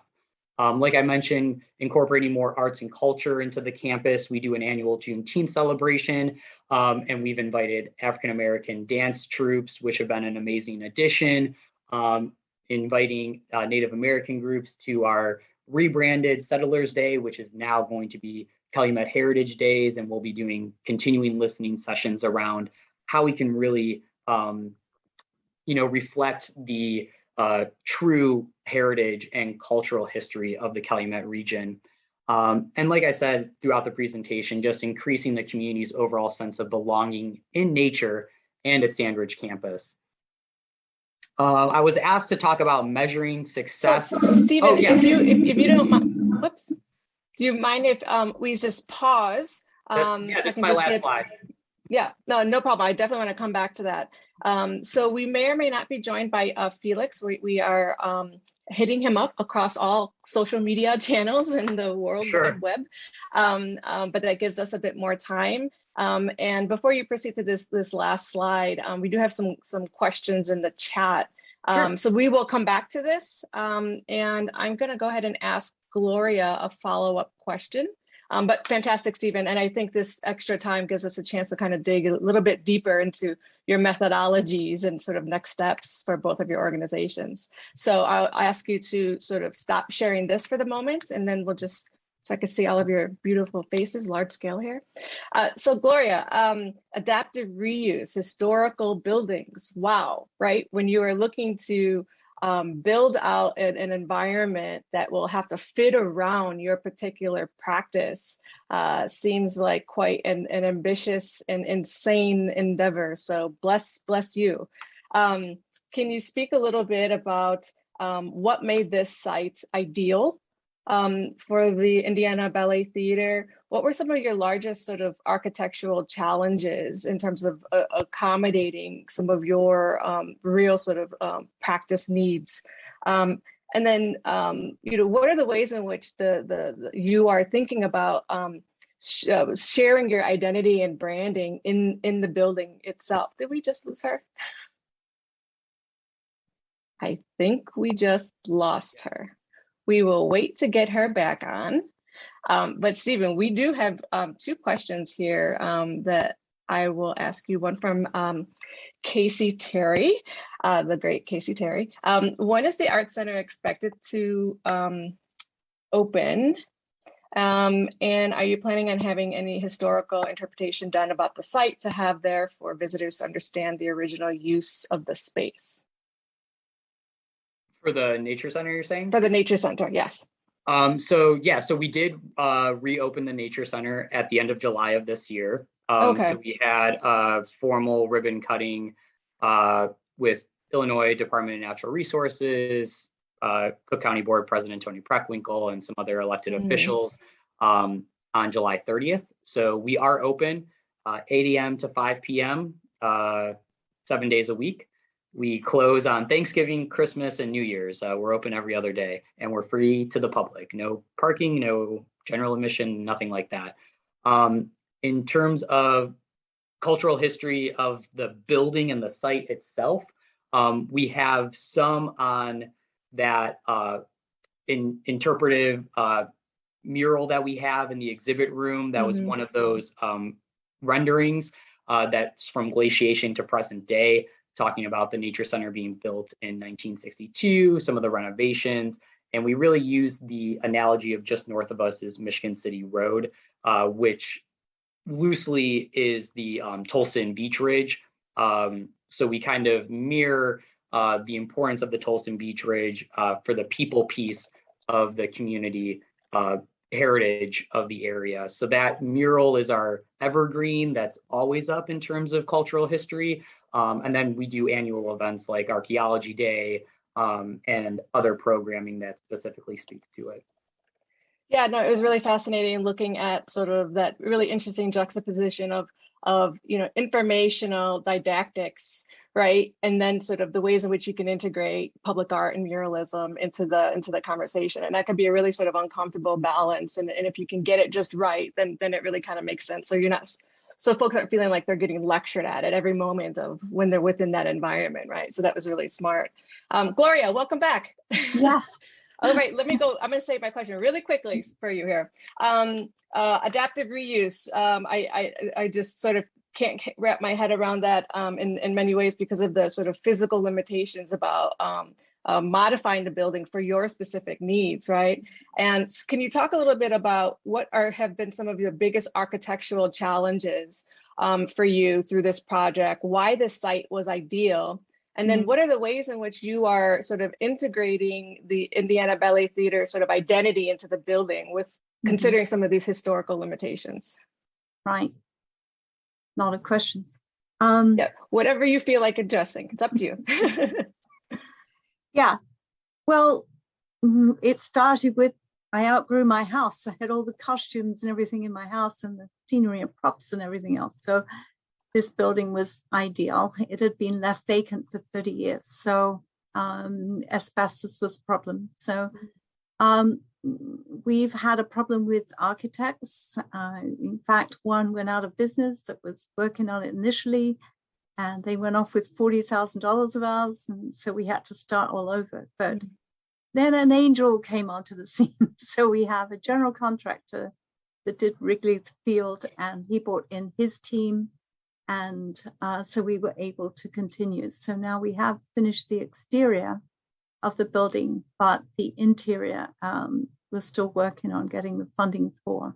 But and Indiana Ballet Theater will obviously use the building, but not entirely us. So we'll be on the top floor, and it will be all of the other arts in the center. And of course, we'll use the theater, but we will still have IUN and places like that we'll need for the larger productions because it's 85 seats. It's not that much, but the interesting story that you were talking about just now with it's the same concept, is that there's not enough places for families to come and visit and hang out at, see a show, sit in the gardens, have some tea, So I don't know if I've addressed everything you asked about now. No, but, absolutely. I have a question in the Q&A from Emiliano. Yeah. Can you speak a little bit about how you foster stakeholders in your work, or are you how are you broadening your intended audiences as your work grows? So it may or may not sort of take a different sort of formation once you're in the space and you realize that you may be sort of limited by funding or capacity or sort of time. So a question around fostering stakeholders in your work. Was that for me? Yes. Well, I think we also, I think they will see the value once it's the interior is completed and we start on the grounds. they will see the value and definitely want to continue supporting us. We do, we'll have membership as well, being a member of the Classical Arts Center, because there'll be many other arts in there as well. So it won't just be Indiana Ballet Theatre. So we'll be able to collaborate, and will be other nonprofits. So we'll be able to collaborate and get more outreach that way as well. Yeah, it sounds like a very exciting sort of collaborative incubator, right? In many ways, yeah. Yeah, at this point in time, funding is difficult for the arts, especially during COVID, and survived all of that. And other dance schools have closed down, and we've taken them in. But we do have, because the percentage rate for loans is low right now. So we have like about 6 financial institutions that want to put funding together to help us complete it completely. But then, of course, the funders will come in and help us pay that off, we hope. So very exciting. Stephen, did you want to talk a little bit about how you foster stakeholders in the work that you're doing outdoors and indoors? Yeah, sure. So I think a lot of it is when we're approaching stakeholders, like I was touching on, I think it's really important as like a green space for the public. It's really assessing, that idea that we don't have to do everything, that there are some groups that, we want people to feel like they own their public green space and that they can come and do what they want. And we kind of help, support them in their efforts. So we had that slide about, inform, collaborate, involve. So going through those processes with various stakeholders and really just seeing how we can best serve community organizations as well as the community. One thing we got a lot was with the camping, camping's expensive. Gear, if you've gone to an REI recently and looked at the price tag, it is not cheap. So we started a CLICK program, which is Camping Leadership Immersion course. And it's for nonprofit organizations, primarily with youth. And you go through an overnight training with us, and then on how to use the gear, how to engage your youth in outdoor recreation, environmental ed type programming, so the leaders feel comfortable. And then you have full access to our gear library. So we have pots and pans and tents and sleeping bags and all that stuff. So we're trying to make being outdoors and being successful outdoors as easy and as obtainable as possible. So that's kind of, as we're hearing from different stakeholders, we're seeing, on county level, how can we support those efforts? Or, if it's not in our wheelhouse, if it's not in our lane, if you want to do a Zumba in the woods kind of thing, like, we're environmental educators, like, let's work with the local park district and see if they have Zumba instructors that would want to facilitate this. So that's the kind of thing where understanding where our bounds are, staying in our lane and introducing other community groups to connect all the dots to make sure that the correct people are doing the correct programming. Sure. There's sort of a follow-up question in the chat here from Mark to the theme for you, Stephen, to the theme of placemaking. Curious if you have a sense yet of what the effect of overnight stays at the site have on people's place attachment. Do you collect info on that? So we've talked to just people camping overnight in general, and I think it's interesting that when they have the whole weekend to experience the campus, they like get in Friday night, we offer the programming, they spend the night, they wake up, they'll maybe go across the street and do some fishing or come here and see all the animals at the nature center. And I feel like I feel like the overnight experience or the weekend experience is really where you get to experience everything. It's a lot for one day.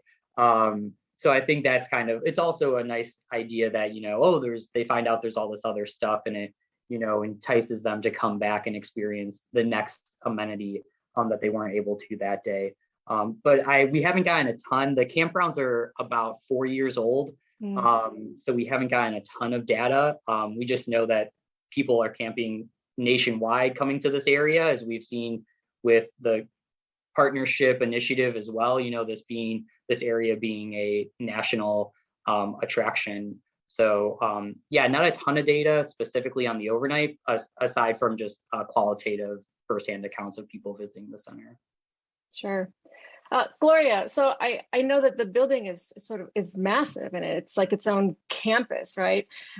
So there's lots of work that you're doing indoors, right? And getting the utilities modernized, I'm sure, right? Right. What about sort of the exterior and looking at wayfinding and different ways that you are welcoming people to your facilities, to your campus? How have you sort of been thinking a bit about that and how it interacts with street and industry and commercial retail spaces? Yeah. Well, since it's not really usable right now, so very interesting that Stephen was saying about nature playgrounds, and so just like Princess Di, we wanted to do the same thing there too. So to make it much more like that, we have found that more people are looking to partner in fundraising with us. Even the Salvation Army wants to do a partnership type fundraiser. More people are looking at what we're doing now than ever before. I think it is because of the backlash of COVID and everybody wanting to get out and do something good, Yeah, and I had Casey and has a question here in the chat. In a weird way, Stephen was able to answer it. It was for Gloria, so my mistake. Sorry. When is the Art Center expected to open? And then, are you planning on having any sort of historical interpretation, didactics, informational, sort of a historical museum space? Exactly. Yeah, definitely the museum. We actually have some collected items, the monthly rag that used to be put out to all the nurses that lived in there, and definitely that. Sorry,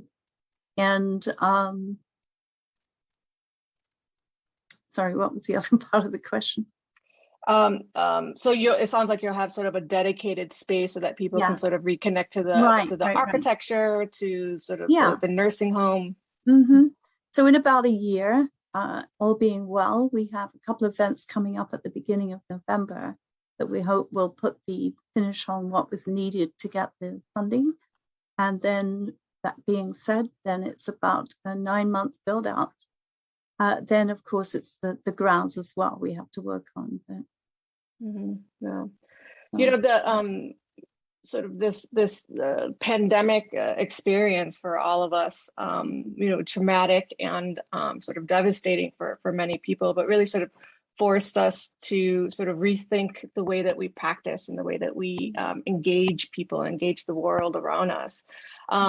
So my question is a little bit for both of you to sort of talk a bit about sort of the role of activism and organizing from your organizational perspectives, right? So, the arts were devastated, right, during COVID, right? Funding dried up, right? Folks weren't able to present in the sort of the traditional venues. And so many sort of companies and galleries and art spaces, were shuttered, right?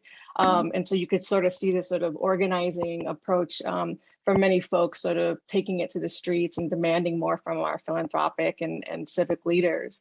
To Stephen's sort of conversation in this, these conversations about sort of the democratization of green space and public space, right? Because we have been forced outdoors and more in a way ever before, right? And sort of owning space, agency of space, and sort of environmental justice and land sort of recognitions. So can you sort of, with that, speak a little bit about sort of the role of activism and organizing in your practice? Whomever would like to step up. I can start. So I think with the Forest Preserves of Cook County in general, we have our own land acknowledgement statement with our interpretation at the center, as well as developing our land acknowledgement statement. We worked with the American Indian Center that's based on the north side of Chicago, and they've been a great resource for us in kind of navigating that. The 2020, we did our Juneteenth celebration virtually, and we had people specifically talking about the Black birding movement at that time and continuing that. And I think it also goes back to kind of like creating the space for other organizations to use the space. Chicago and Northwest Indiana has a group called Outdoor Afro. It's a nationwide group, and they have a chapter. And we have them host programming on our site, as well as a civics group that's on the south side of Chicago. We're working with them because they've come to us and they said, you know, sometimes it's just nice for like our community to facilitate our own programming, and we totally understand that. So we open our doors to them, and we're kind of just there as logistical support to help them, whether it's navigating the forest preserve permit process or anything like that. I think 2020 and into this year, a lot of it was making sure that we didn't feel like we had to be the facilitators of everything, and kind of humbling ourselves and, you know, opening our doors and opening our grounds to other organizations to do their own programming and to use the space how they really wanted to use it. Great, thank you. Gloria? Well, the world became our stage. So we danced everywhere and anywhere. We do have more people that want to, like modeling. We had somebody that wants to open a modeling agency. So we've, opened our space to other people. Many, as I said, dance studios were closing down. We did manage to stay open, and we kept all of our staff. We did really well from the government, what they were offering. We managed to get like $80,000, I think, to help us get through all that and make sure we kept all of our staff. So, I would say that, you know, as someone in sort of the arts community, just really watching the way in which the performative creative practitioners and the folks in new media and moving image, but that performance sector really, continue to push innovative and radical ways of continuing their practice, even in these really sort of dire times. And so the fact that you continue to work and fundraise and work and perform. We even did the Nutcracker. I can't even believe 25 that. people at a time. I think last year we had we did about 20 performances at 25 people at a time. But I can't even imagine, because I know red the day we were supposed to perform, and it's like, the I know. Said, well, you know, you can't do it now. Yeah. Well, if we have just 25 people, can we do it with masks? So we had matching masks for all the costumes, and we went ahead and did it. So I'm not a quitter. Sure. Well, I know this because having worked with you with the presenting the Nutcracker at IUN's 500-seat main stage theater, I know how much background work is going on and wrangling. So I thank you. So we are at 8:31, and so I want to just sort of thank all of our panelists, and I wish Felix was able to participate with us, but I hope that he is safe and well, and he is quite Googleable, so you can on your own time go down a rabbit hole and learn more about Felix. But I want to thank you, Stephen and Gloria, for really helping to sort of unpack some really sort of challenging realities that you guys have sort of experiencing, but then also sharing with us that there are some really, amazing moments for us to gather and celebrate in really quite special ways across disciplines and sectors. So thank you for your hard work. Oftentimes it's thankless jobs that we are in as cultural laborers and managing and stewarding stewards of spaces. So I thank you both for what you do, and please call upon all of us, any of us, to be of service so that we can make sure that you have great longevity in our region here. Thank you all so much. I will kick it back over to whomever is going to pick it up. Thank you, everyone. Bye-bye, guys. Good night. Good night.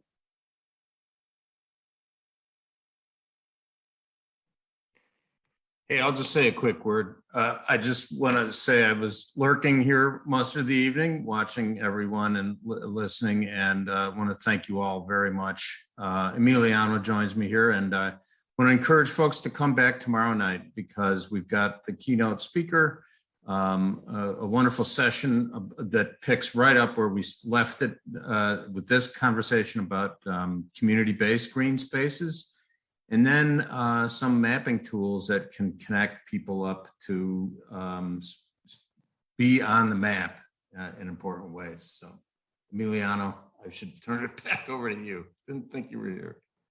No, I mean, all I could do at this point is echo you. Yeah, we hope you all join us tomorrow night. Thank you for attending this evening. Much appreciated. Thank you to our wonderful presenters, panelists.